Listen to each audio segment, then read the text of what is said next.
Hello everyone, good morning. Welcome back to my online class. Students, previously we have discussed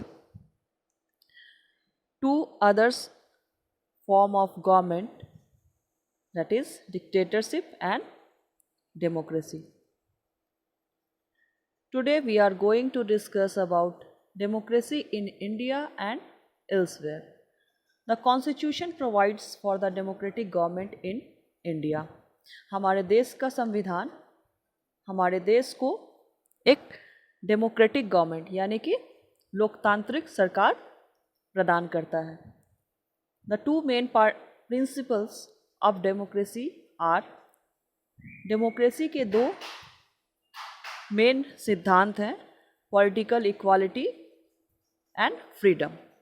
political equality यानी कि राजनीतिक समानता और स्वतंत्रता.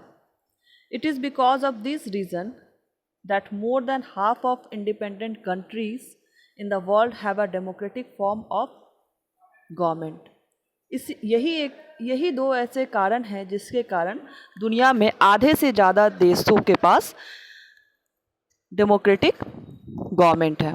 In many countries, people have struggled for a long time and made enormous sacrifices in order to have a democratic government. बहुत सारे देशों में लोगों ने काफ़ी लंबा संघर्ष किया है, बहुत सारे सेक्रीफाइसेस किए हैं ताकि उनके देश में भी डेमोक्रेटिक गवर्नमेंट स्थापित हो सके. Many more countries are still carrying on this struggle so that may achieve democracy. और बहुत सारे देश अभी भी प्रयासरत हैं जहाँ पे डेमोक्रेटिक गवर्नमेंट नहीं है वैसे देश, ताकि उनके देशों में भी डेमोक्रेसी स्थापित हो सके. In today's world we do not have direct democracy. We have already discussed in previous class that there are two types of democracy, direct democracy and indirect democracy. In today's world we don't have direct democracy. तो आज के ज़माने में direct democracy नहीं है. Direct democracy मतलब जहाँ लोग सीधे सीधे शासन करते हैं, वहाँ वो अपने रिप्रेजेंटेटिव नहीं चुनते हैं बल्कि वो अपने नियमों को लागू करने के लिए स्वतंत्र होते हैं.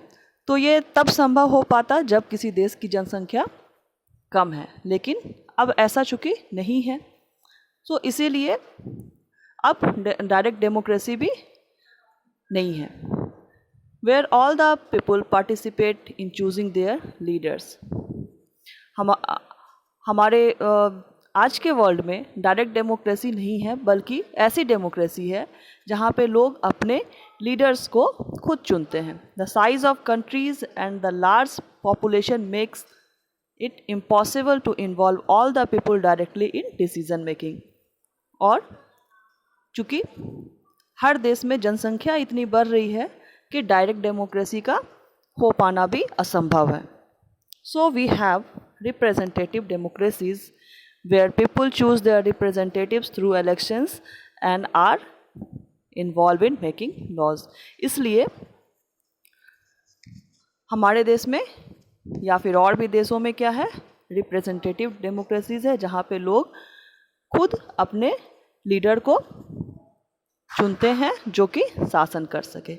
So students, I hope you all understood today's class. Tomorrow we will see another new topic. Till then, bye bye.